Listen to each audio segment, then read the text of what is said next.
Good morning, everyone, and welcome to our webinar today on Healthcare Kaizen, where I'm very pleased that we have a guest presenter with us, Mark Graban. For those of you that are used to my webinars, I always like to do a quick sound check and make sure you can hear me okay. So if you could just raise your hand, click the raise hand button and make sure that you can hear me okay. All right, excellent. Thank you. Just wanted to make sure. Sometimes you feel a little bit like the wizard behind the screen here, and it's good to know you can hear us loud and clear. So in a few minutes, I'll introduce Mark. What I wanted to first mention, for those of you who may not be familiar with me and my company, I do hold these webinars every month, at least one, and you can register on my website if you'd like to receive the newsletter so you get automatically notified. I started my company in 1993, so I've been at it for about 19 years.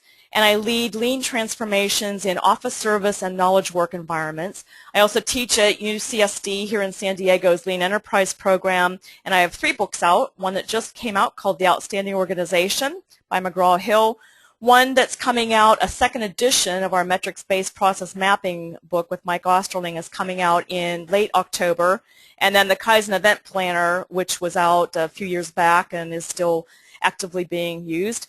And Mark will address at one point today what he's talking about in terms of Kaizen versus Kaizen events. Very, very different, and we'll talk a bit about that today.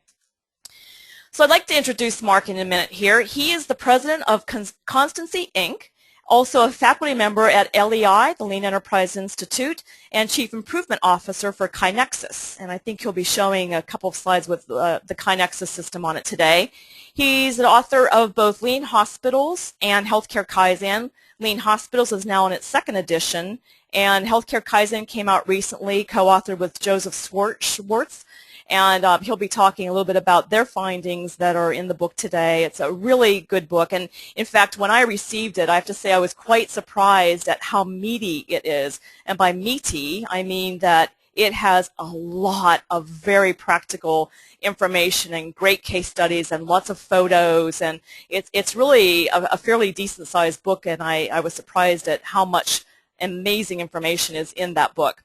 And he also has a BS in Industrial Engineering and an MBA from MIT, MS in Mechanical Engineering, so lots of good academia behind Mark as well.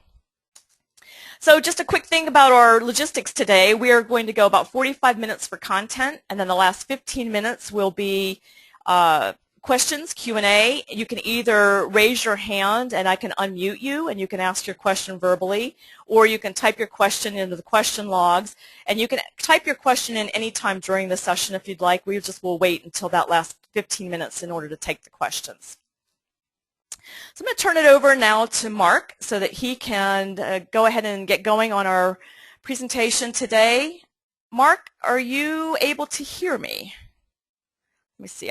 This is the first time I've done a guest in a minute. I just have to figure out here. There we go. And let me unmute Mark. Mark, hello. Hi, Karen. I think I'm unmuted. I think I'm here. So thank you. Sorry about that. That's all right. Thank you for the introduction and for hosting the webinar today. I'm a big fan of Karen's new book, The Outstanding Organization, and also happy to recommend that people check that book out. I'm going to talk today about things that I think apply in a lot of, well, I know they apply in a lot of different industries, and that is, Kaizen and continuous improvement. And the title for the session today is a little bit cheeky, I guess, when he said the suggestion box is dead. I don't think I killed it. I think it's, if anything, it arrived in kind of a poor condition. I'm not happy that suggestion programs don't work because there's a real lost promise there in terms of the amount of employee engagement that we need to have to improve quality and to have, if you will, outstanding organizations. I'm thinking of Karen's excellent book. But we have alternatives to the traditional suggestion box model, and these ideas aren't new. They're increasingly new in healthcare, and that is this Kaizen model of improvement. I've seen this work in manufacturing companies and many healthcare organizations. I've been doing also some pro bono work with a nonprofit in Fort Worth, where I recently just moved from. They have a small team of people. They're doing a pilot. They have 12 employees who have implemented 50 ideas in the first 4 months of the program, which really solidifies for me that people want to participate in improvement, but we need mechanisms and we need the right leadership approach to make that happen.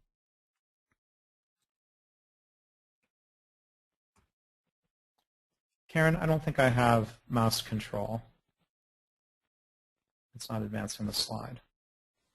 Okay, hang on one second. I'm sorry. I thought I was advancing it. It says you have it. And even though we tested it, it's not working. Well, how do we poke-a-yoke this? I think I need you to just advance the slides for me. Yeah, okay, we'll do. So what we see pictured here are a number of different suggestion boxes.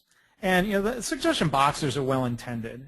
We really shouldn't blame the box itself, but it's how suggestion programs have been managed over the last 100 years almost. And there's a few common themes with the box that really don't set us up for success, though. One of the real common features, if you will, is that the boxes are locked. I think step back and think, well, why do we have a lock on the suggestion box? And I'd like to be a pest and ask if it's because our competitor is sneaking in at night and stealing our employees' good ideas before we can implement them. It's usually not that. The best answer I've gotten for why suggestion boxes are locked is that suggestion boxes tend to attract anonymous complaints about other employees, and now HR thinks of that as a confidential concern. So we think, well, and then suggestion boxes are opaque. It's the opposite of a transparent process. Somebody lobs an idea into the box, and let's say it's a constructive idea, not just a complaint, and that box might only get opened once a week, once a month. The ideas might be reviewed monthly or quarterly. There's not a lot of feedback. There's certainly not a lot of collaboration with employees. So that's one reason why these systems often struggle. Karen, I've lost the slides altogether now.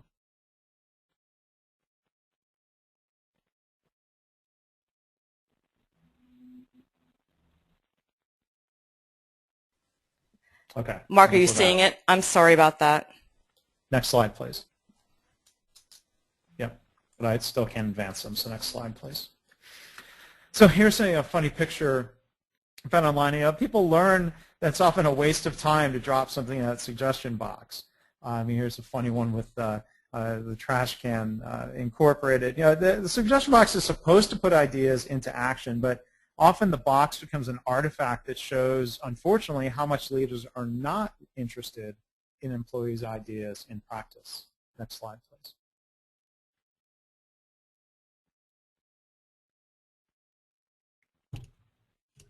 So some of the, there's a lot of common dysfunctions that we see with suggestion systems in practice that do the opposite of encouraging employees to participate. They're slow in terms of the response that employees get, or they get no response whatsoever. If they get responses, they're often just yes-no answers.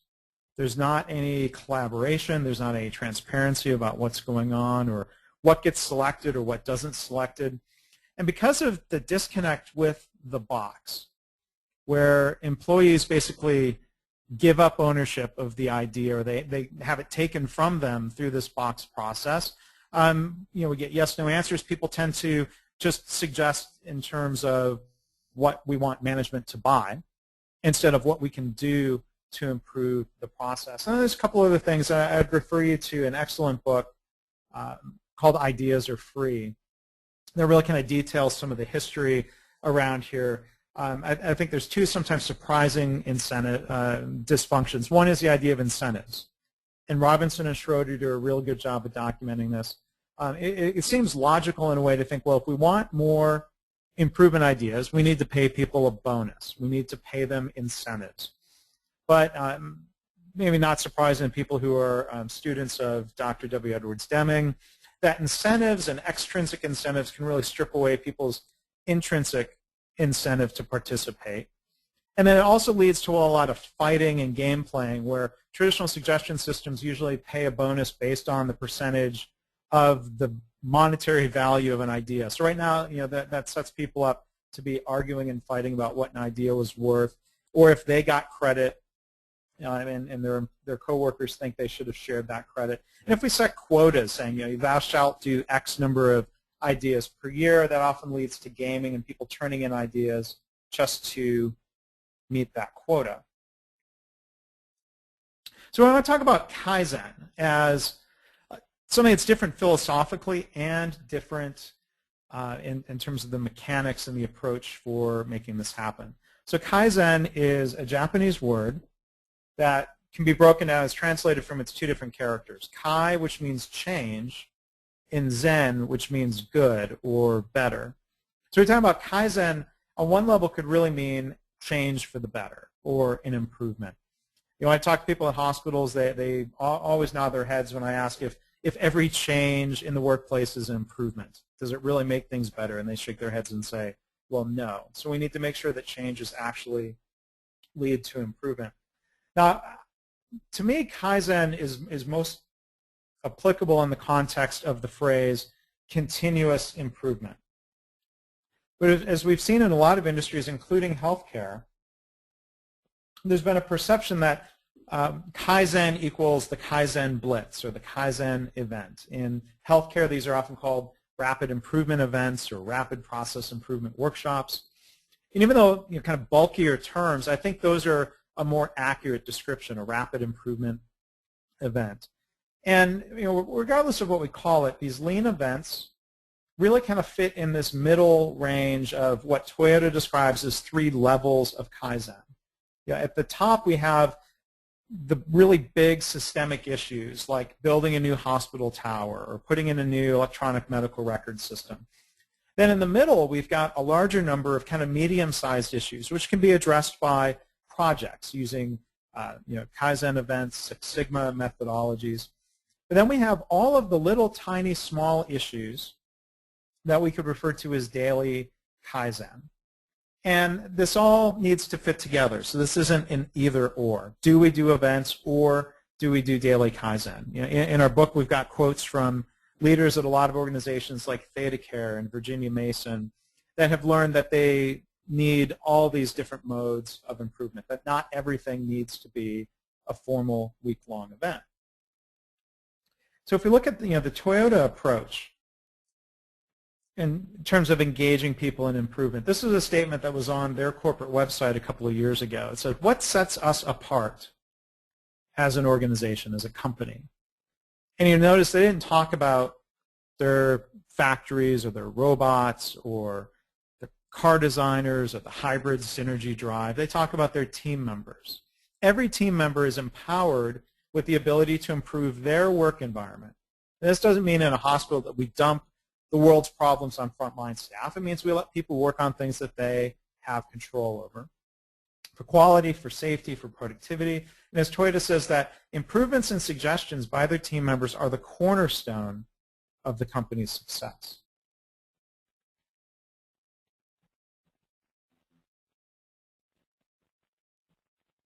So Masaki Imai is, I think, one of the people who really helped introduce the word Kaizen to the Western world. He published a book called Kaizen in 1986, and he learned from Taiichi Ono and others within Toyota.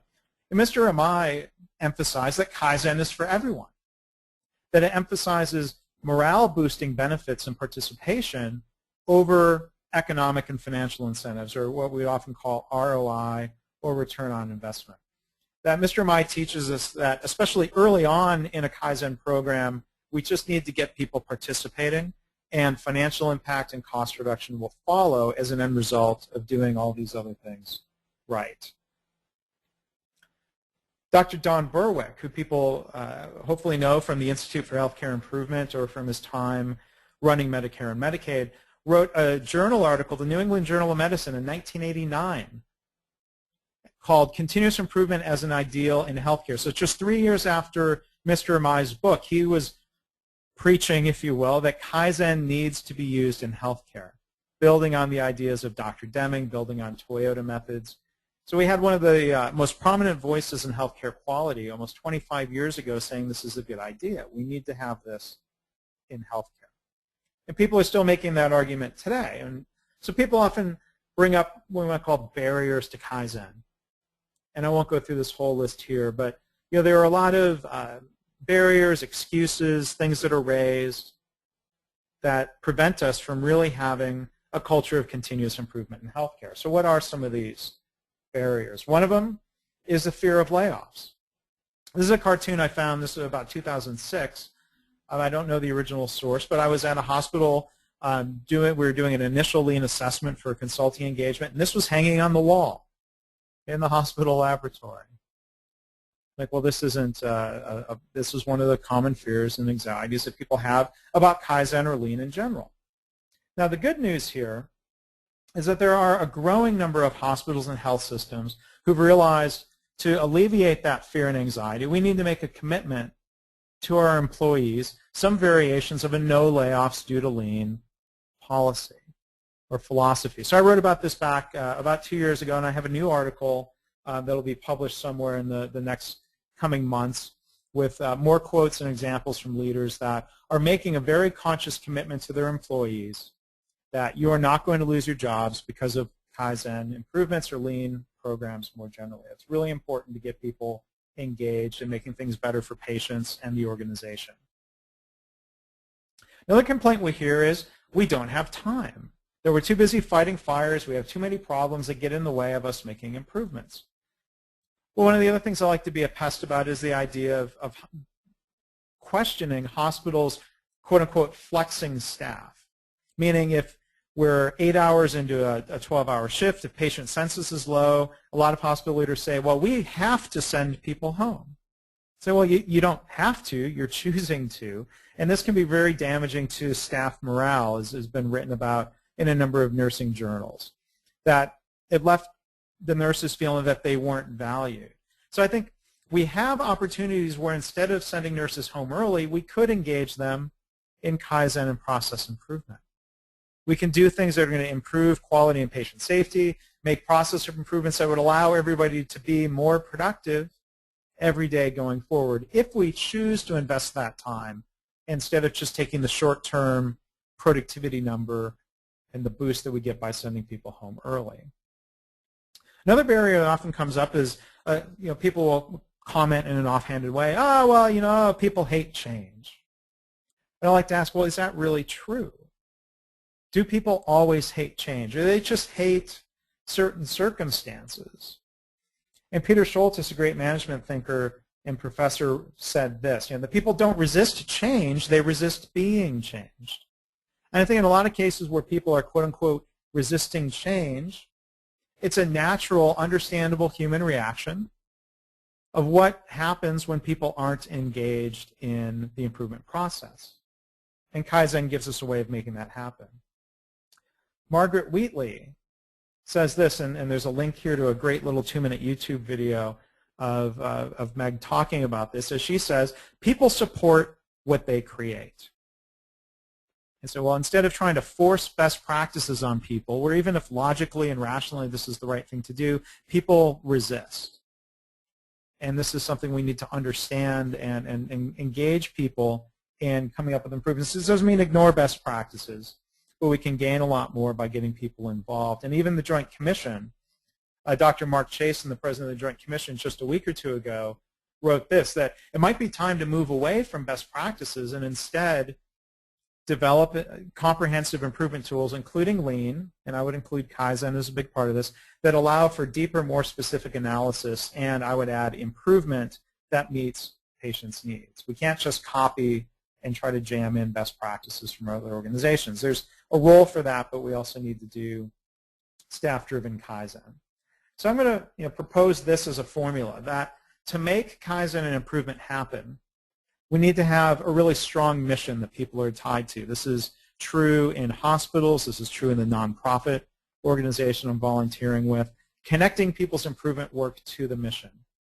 But then respecting people, as we talk about in the lean methodology, having respect for people, giving them time, and then giving them training on some sort of methodology and skills that they can use to really make improvement happen, as opposed to just throwing everybody into a room and giving them 4 hours and saying, okay, well, here, come up with something. We need to teach them a methodology, and Kaizen's not that complicated. We'll teach them a methodology they can use when leaders help create an environment to make Kaizen possible. So if we're not getting Kaizen and continuous improvement, we can't just blame the people who aren't doing it. We need to look at the system that everybody is a part of and what is the role of culture, and that's the role of leaders. So I want to share an example. This is from my co-author's hospital in the Indianapolis area. This is a classic, I think a beautiful example of quick and easy Kaizen, building on Norman Bodek's methodology for healthcare. And you see pictured here, it's got a simple before and after. Hope, who you see pictured here, was facing a situation where little patients wouldn't keep still for an ultrasound. Having an ultrasound is kind of an icky experience at best. You have this goop and this gel and this metal paddle that they're pressing on you. This makes kids and some adults uncomfortable.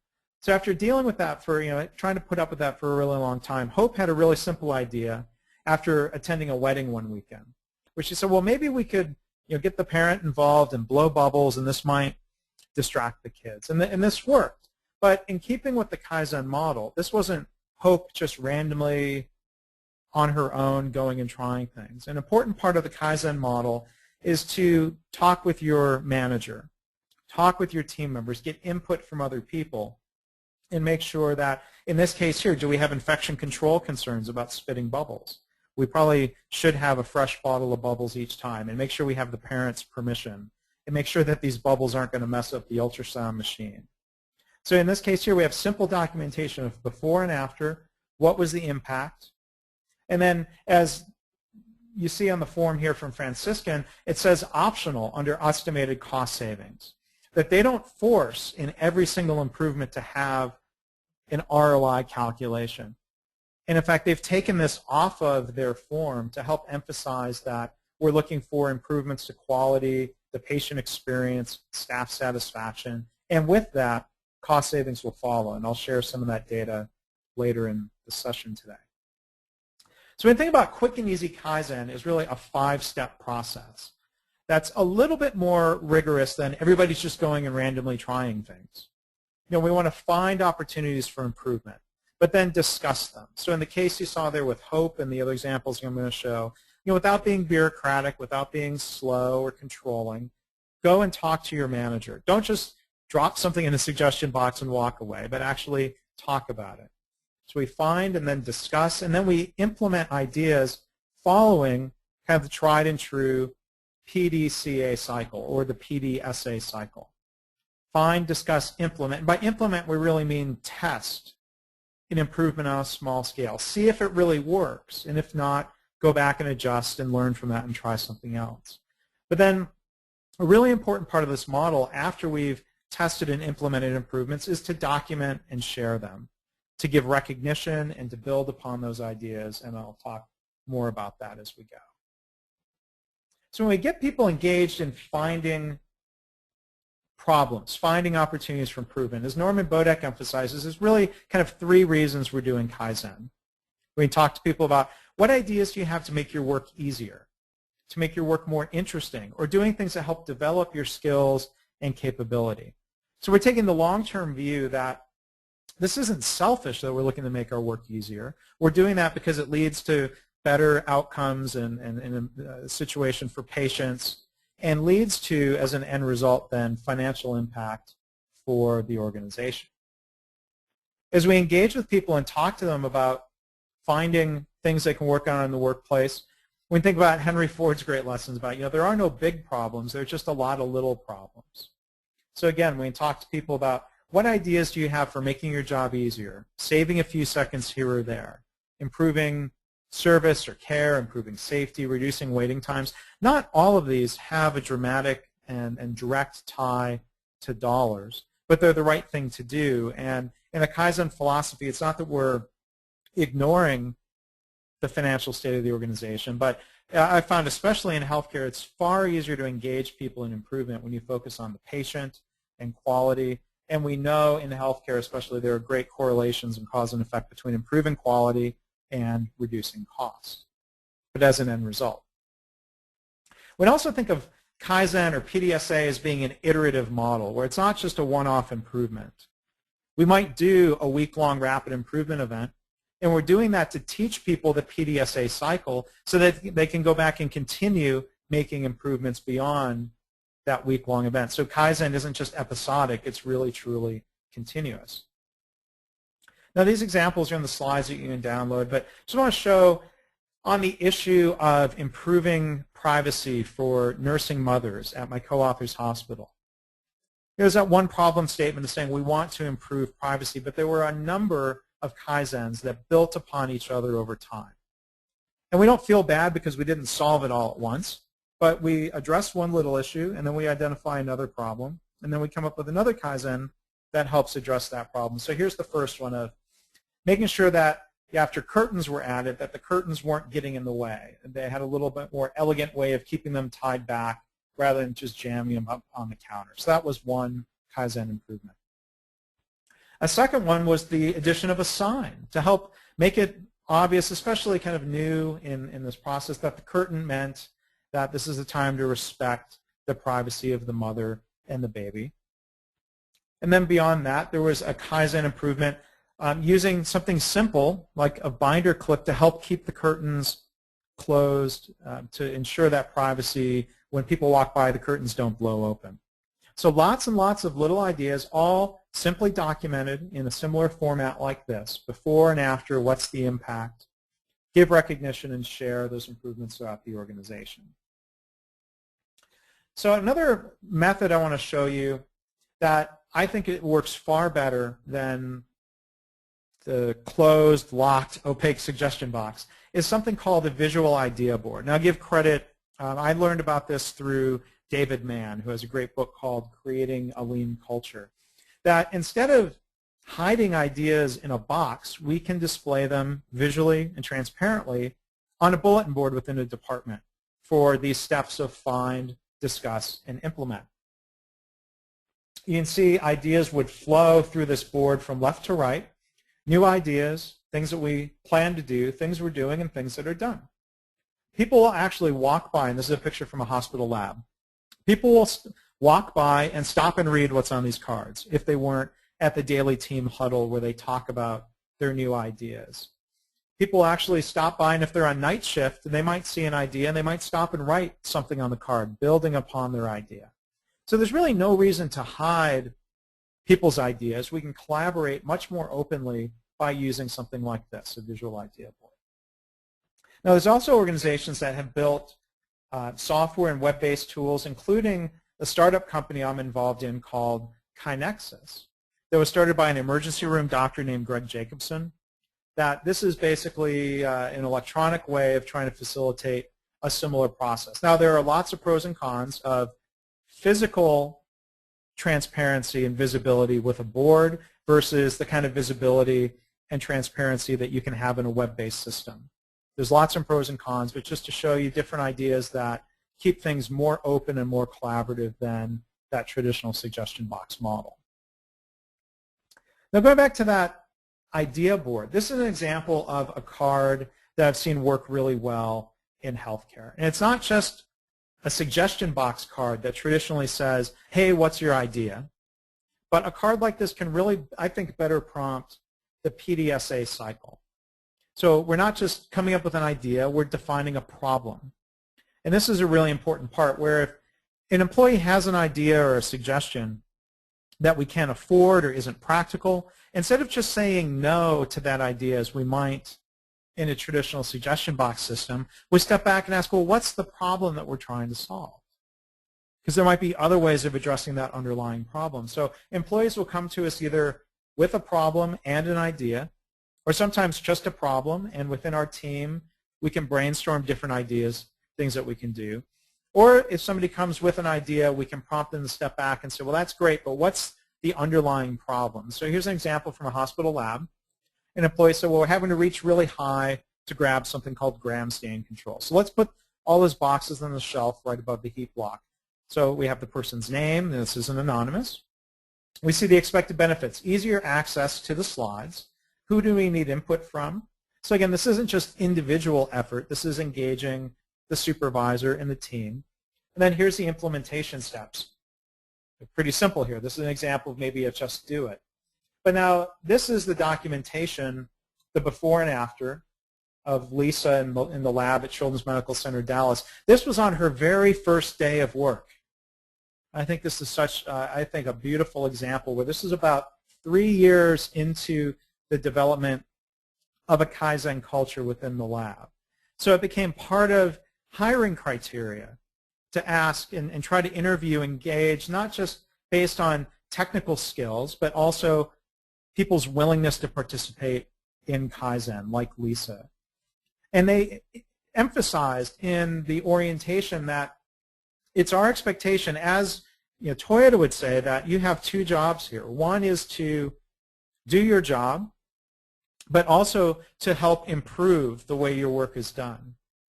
And so on her very first day, they listened to Lisa. They were very happy. I've gone back and talked to Sherry, who you see listed here as one of the supervisors in the lab. They were thrilled because what they've learned is that when you have new employees, they see things that everyone else sometimes can't see because they're too much in the middle of the work. They're too accustomed to always reaching up on that high shelf every day to challenge and question it. So they really value when they have fresh eyes, like Lisa, to take advantage of that. And I think in a lot of organizations, sadly, when somebody's new and it's their first day of work and they say they have an idea or they ask, why do we do it this way? They're often just shut down. And they're told, well, you don't understand how we do it here. Or they're not respected because they're new.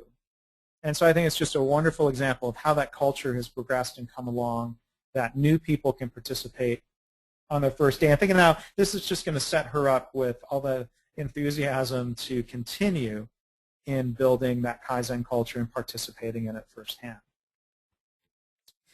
So here's another picture. That last slide showed an example of one of these before and after write-ups. And here's a picture of what they've dubbed the Wall of Fame in the lab at Children's Medical Center. So when you have all these completed improvements, now they've called them Kaizen events. You can see up above in the binders, but these are really all more in the category of small, simple Kaizen activities.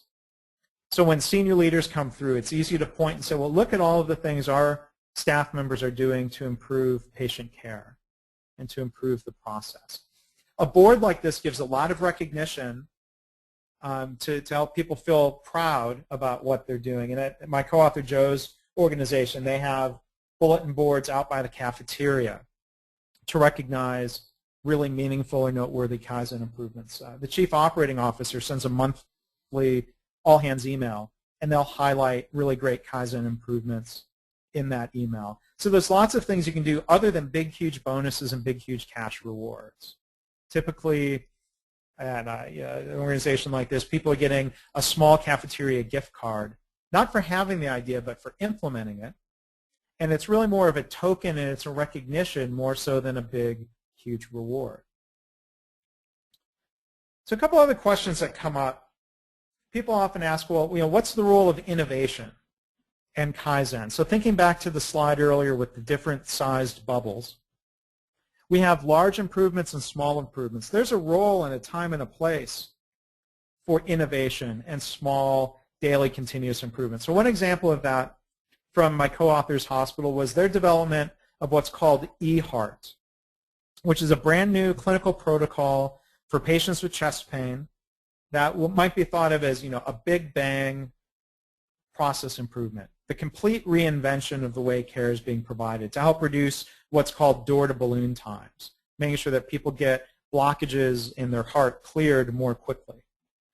But even after that innovation, there was a role for continuous improvement, where they had dozens of small process improvements to make that innovative process better. So here's an example where you can see before. People were having to dig through a bucket on top of the crash cart to find the right size blood pressure cuff. And so their small Kaizen improvement was to put them up on the wall, kind of using a lean 5S principle, to keep things separated, to keep it visual, and make it easier to find what's needed.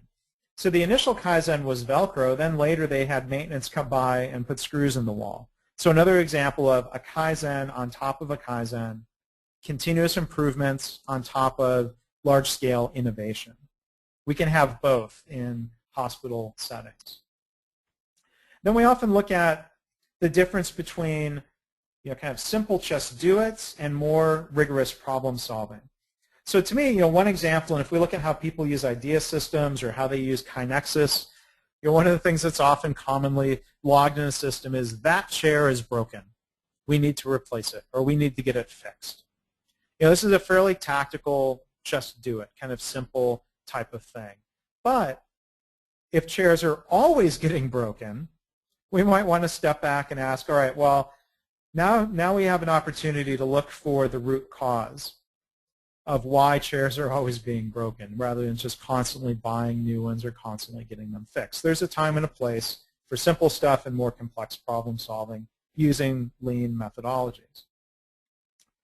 One other thing we found is that we can engage people in finding both problems and opportunities. And not using the word opportunity just as a politically correct word for problem, but a problem can be defined as not meeting a standard. So for example, in the hospital, if we have a standard that says every patient should have what we call door-to-balloon time of less than 90 minutes, if that's not always happening, closing that gap might be a problem, something that is supposed to be happening that isn't.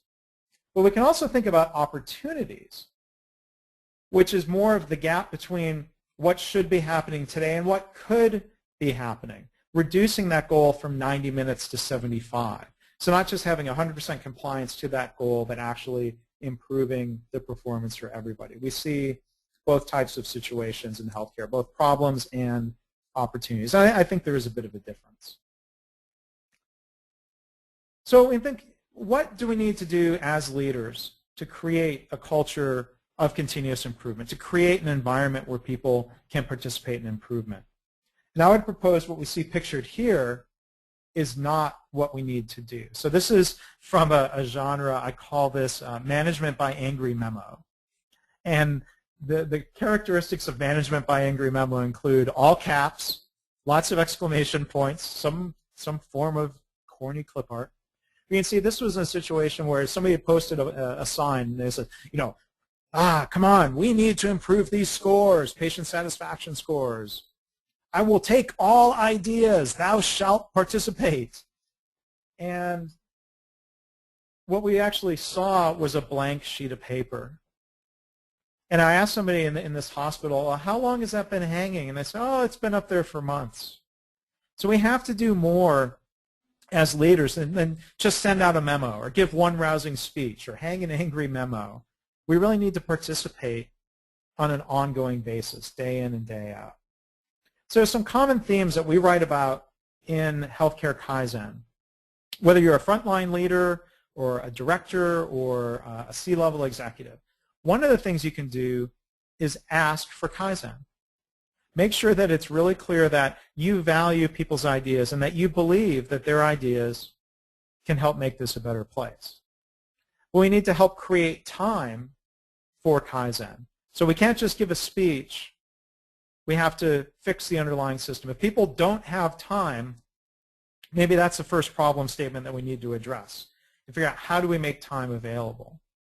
And we need to lead by example. This is a great lesson I learned from Joe's health system, where they teach all of their managers the simple, I think, powerful idea that if you want Kaizen in your department, you need to first do a Kaizen improvement yourself related to your own work. So you're setting a good example and you're showing people how Kaizen works. So you're coaching, you're mentoring, you're going to what we call the Gemba in Japanese, the place where the work actually occurs. And then over time, we're teaching better problem-solving practices and following the PDSA process. And then we need to also consistently recognize and celebrate Kaizen as it happens.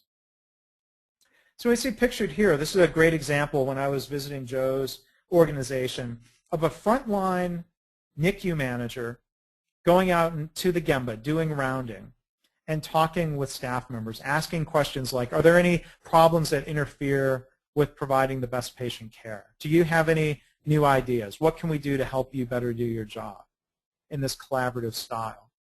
And we were out there one day, and the NICU manager was talking to a new nurse. And she asked, do you have any ideas? And the nurse said, oh, well, no, I don't know, I can't think of anything. And a lot of times people put a lot of pressure on themselves to come up with a big, huge $1 million idea.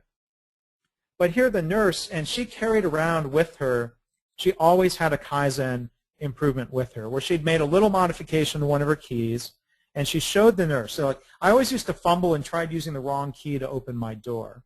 So I made this little improvement. Now I don't have that problem anymore. And the nurse's face just lit up. You could see the kind of the anxiety lift, and she's like, oh, so you mean something simple like that. So we're kind of pointing people towards little small improvements, and then from that people build enthusiasm and capability, and before you know it, they start solving the bigger problems. But we don't get there by putting too much pressure on people initially. So we can coach them. When we have cards that say things like, idea, be more careful, we can step back and ask and say, well, what can we do to really fix the process to prevent this specimen contamination, rather than just saying, don't do that, be more careful. Or if people have ideas, this is an example of a real card where people in a unit said, well, let's postpone ER admissions. And a manager can coach and challenge, in kind of a constructive, general way to say, well, to ask, is that really what's best for the patient? Does that cause problems for the emergency department if we unilaterally decide to postpone admissions in our unit? So coaches, without being disrespectful, can kind of help coach people to come up with alternatives and better ideas. So the last thing I want to discuss before going into Q&A are some data about the different impacts and results that we have from Kaizen programs. So thinking back, the data here is from the Children's Medical Center lab in Dallas. 12 months after starting Lean, which is really about things like team huddles, a Kaizen process, as you've seen in the pictures, performance, looking at daily turnaround times and using that to help drive patient-focused Kaizen improvement. In these typical employee satisfaction indicators, every single score went up. I'm only showing selected ones here. So, of course, I feel free to make suggestions for improvement. That went up. That was, of course, the main thing we're doing. But if you look at things like I feel secure in my job, how that increased on a 1 to 5 scale. Stress at work is manageable, increased pretty dramatically. So what we found is that people might be afraid that Kaizen is going to add more work and add more stress. But once people start fixing the process and the performance improves, they start feeling really good about that, and morale really increases dramatically. Now, if you look at data from our early users of KaiNexus, those users can pull up dashboards that show percentages of categories of improvement, savings, time savings. We found from early users over 50% of Kaizen improvements were in quality improvement categories. You can see staff satisfaction. A lot of our early users really aren't emphasizing cost savings as a primary goal and objective to help get people engaged. Then the final thing I'll show you is some data from Joe's organization. So this number, the bar on the left, is the number of people participating in Kaizen. You can see last year that almost reached 50%. They would like that to be higher, and they're working on increasing that every year.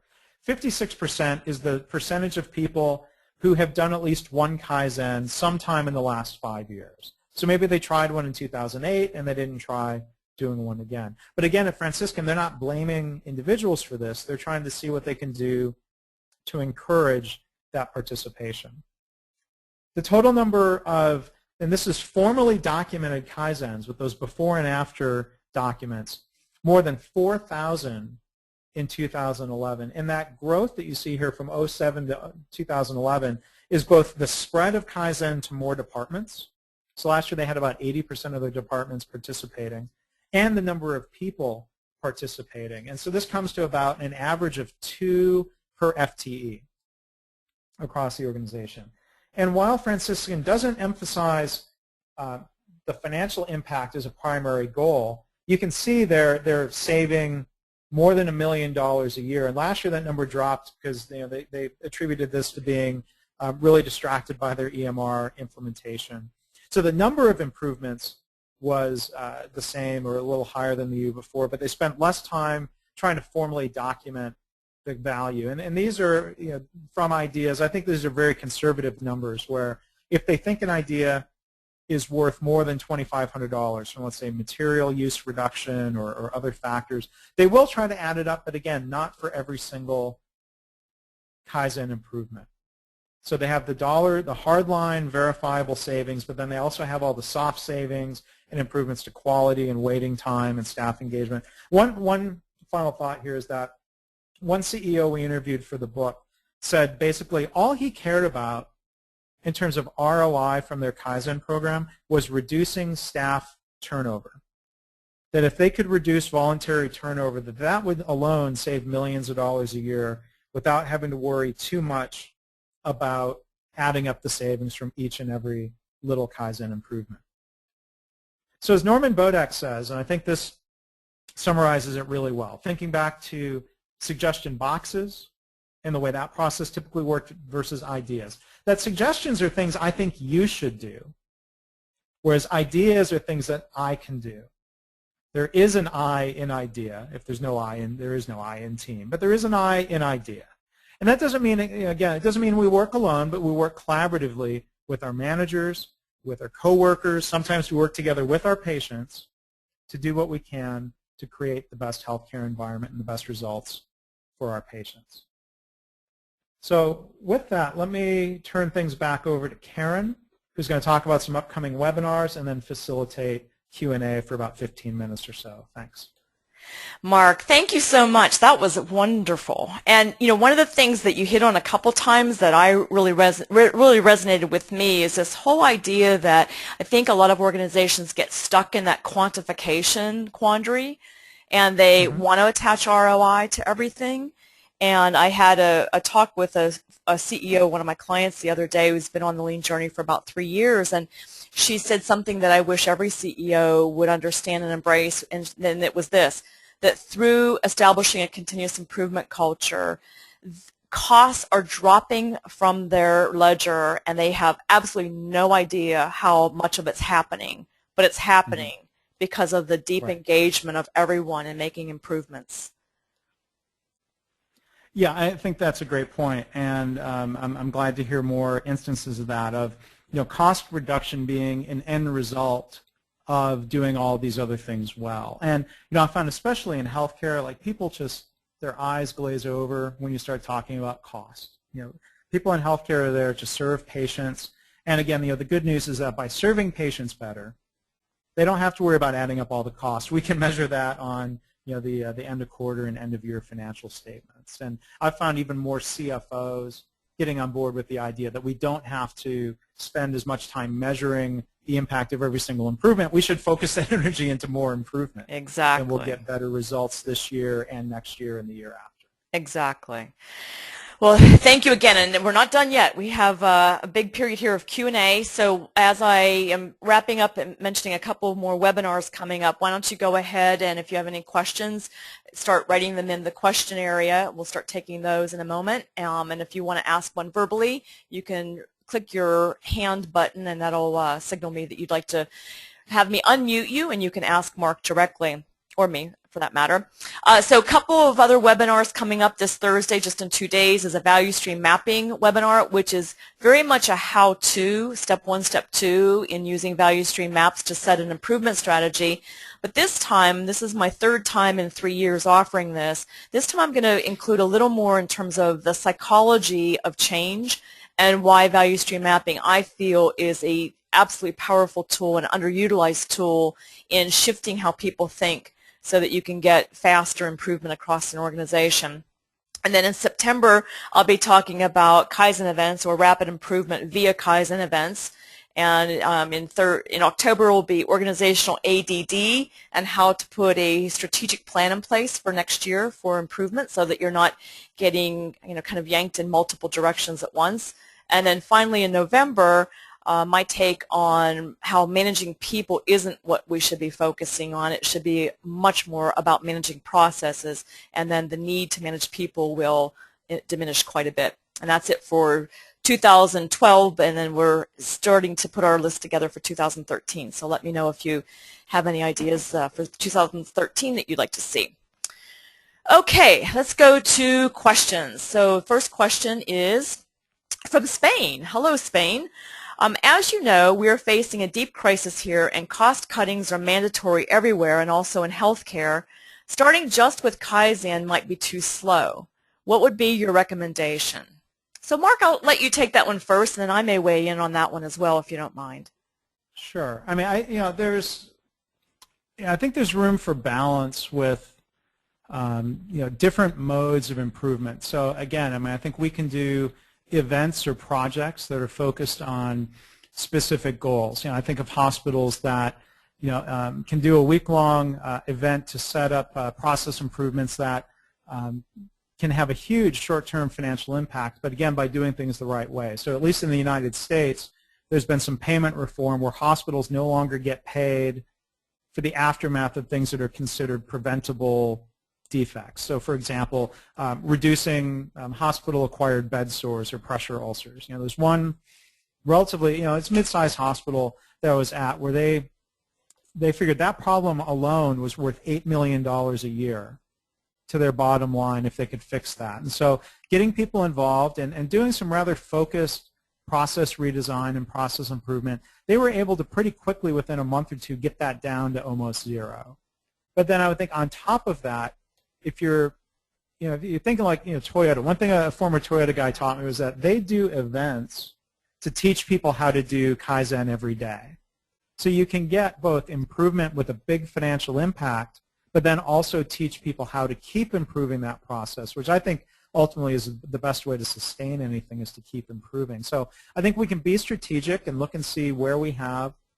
I guarantee every hospital has multiple multi-million-dollar opportunities, but then also do things in a way that engages people, helps them keep improving. And again, this is the article that I just finished that I'm waiting for publication. The hospitals that have realized that the short-term cost cutting, meaning layoffs, that those cycles just really don't reduce costs in the long term. That more and more hospitals are waking up to that. So yeah, there's short-term pressure, but we need to make sure we don't do things that seem good now, again, meaning layoffs, that really cause more problems in the long term than it's worth.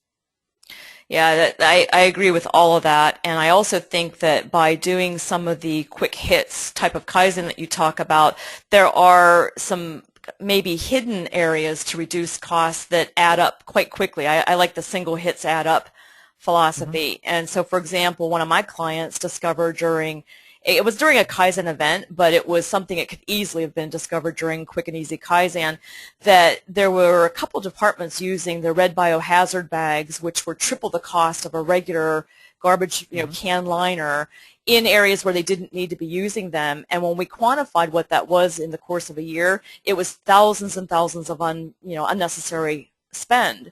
And so just by heightening the awareness and putting some visuals in place, they were able to reduce that spend immediately.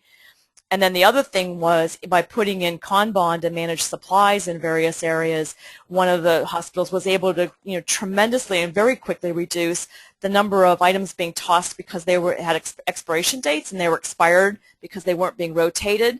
And so we were, in this case, it was over $1 million. And so I think that the tendency, like you've pointed out, is to think that you have to do these big projects to get big ROI, but return on investment. But you can actually get them through just looking at where costs are being incurred and being strategic about it, like you say. Yeah, and in that case, I've seen this a lot of making sure that we're using the proper trash disposal method, that we're not overspending inappropriately.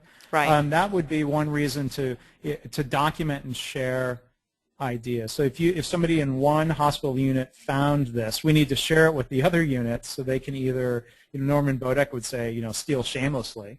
There's nothing wrong with others choosing to adopt what another department did or build upon it and improve that idea. So we can kind of start breaking down some of the silos within the organization. Or at Joe's system, they have a web database they've built that's shared by 3 different hospitals. So now improvements in one pharmacy can be shared proactively, or let people go and search in pharmacies in the other 2 hospitals. There's really great things that happen there. Yep, that is good. Okay, next question. The no time excuse is a big one. Any suggestions on the first step to break away from that excuse? I'll let you take that. I think this is, yeah. Oh, you want to take this one? No, I said I'll let you take that.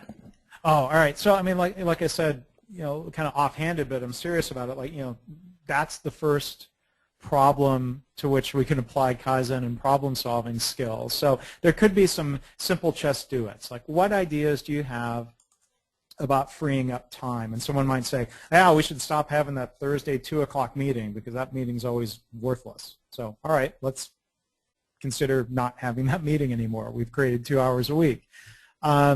Let's reconsider sending people home early. Let's do project based on, let's say, freeing up manager time. And we start looking for the root causes of why people aren't available to do this kind of work. We can look at the way people are using email or misusing email. Maybe there's all sorts of it's kind of redundant managerial double checks that don't need to be done. So, depending on the situation, I think we need to just step back and ask, what is that gap between the amount of time we should be spending working on improvement versus what we have, and then let's do Kaizens that free up time to then go do more Kaizen once we freed up that time. Yeah, I like that. And if I could add to that, one of the things that I think is a big help here is just sensitizing leaders to what spending this time actually means. So in other words, if you help them understand that you have to work on the business and not just in the business, that's the first, bit of a mental shift that can help open their minds. Then the other thing I find is really interesting is how if you quantify one or two areas where there's either a repeat problem or there's some inefficiency that's quite obvious, and quantify the labor time taken in dealing with that, and then compare it to the time you anticipate an improvement might occupy of staff time, oftentimes you're able to show that by just committing to it and doing it, you're able to save such significant time that it helps people just say, all right, fine, we'll just dedicate the time, let's do this, and then it becomes more of a habit and a pattern of behavior across the organization. Yeah, definitely. And one other thing I've seen is when we look at data like Franciscan St. Francis, where Joe works. That hard dollars, that number they've calculated, doesn't include time saving. So if we say we've freed up 100 hours of nurse time that's redeployed to other things, we know that that nurse time is going to lead to better outcomes, which is going to mean lower cost. But if that time's being redeployed, they won't consider that as a hard savings, but we know there's financial benefit from doing that. Sure. Okay, next question. This is actually a Kaizen event question. It's about including patients. So I think maybe you can answer it in terms of the quick and easy Kaizen at first, and then we can maybe attack the Kaizen event part of it. What percentage of Kaizen events do you typically include patients as team members in the process? So maybe, Mark, if you could address, if and when you involve patients in quick and easy Kaizen, and then we could take it to the Kaizen event. Yeah, I mean, I see this happening more with formal events, getting patients involved. It's definitely a great practice that we're seeing more and more of. Because events are scheduled in advance, I mean, you have the benefit of planning and getting the right patient or patients involved. The daily Kaizen model tends to be more opportunistic, where with an idea board, we may have ideas that are kind of queued up waiting until we have time to work on them. So it's just we don't have that benefit of pulling a patient. But some of those idea cards sometimes identify a problem that needs to become a week-long event, and then we might go and pull a patient or patients to be involved in that. Yeah, that's good. I definitely have had Kaizen events where patients are involved, and I think the trick that I've noticed is in finding the right event for the right patients and the right patients for the event, so that as the organization, and getting through the fear that often organizations have that patients are going to learn the truth. Mm-hmm. And one of the things I always say is, what, they probably know the truth. They've probably experienced the truth. Yeah. And so I very much like to involve customers in Kaizen events when possible. One other tip I've seen is that it usually doesn't work when, let's say, if you're at a children's hospital and one of the staff members is also a parent and they've had their child there at the hospital. They think, well, I can play the role of family. But the problem is they know too much about how things really work, and so you really don't get that fresh eyes perspective, that true customer, patient, family perspective as you do having a true outsider involved. Right. Right. Very much so. Are there any more questions coming in? If you want to raise your hand and let me know that you're in the process of writing, then we'll hold on for one more. Otherwise, we'll start wrapping. I'm looking to see if there are any hands coming up. No, not yet. So I just want to thank you, Mark, so much. That was really wonderful. And we've been struggling in the lean community for decades now, or over a decade, of how to get true daily Kaizen into the DNA of an organization. And I think you and Joseph have really nailed it with this book. And like I mentioned in the beginning, to the group, I highly recommend this book. I'm fairly picky on the books I read, and this book is just packed, and I mean packed, with information. So go buy it. Amazon, Barnes & Noble, you name it. Get this book and start shifting your focus from Kaizen events, rapid improvement events, to daily Kaizen, and helping leaders get prepared and change their behavior to support this daily Kaizen. So Mark, thank you so much. That was a wonderful webinar. Well, thank you, and thank you, Karen, for hosting and doing all the logistics and helping get so many attendees. I appreciate it. You're welcome. And if anyone wants to share this webinar with your staff, it will be up on vimeo.com/Karen Martin ASSOC in the next day or two, and the slides will be available on SlideShare, and I know Mark's going to be posting them as well. So check out his Facebook page, check out his Twitter feed to find out where he's posting it, unless you want to announce that right now, Mark. Well, I mean, they can find links to all of that through leanblog.org is probably just the best way to find those different places. Okay, leanblog.org. And check out his blog if you're not already subscribing. It's one of the best blogs there is in Lean. All right, Mark, thanks everyone. Hope to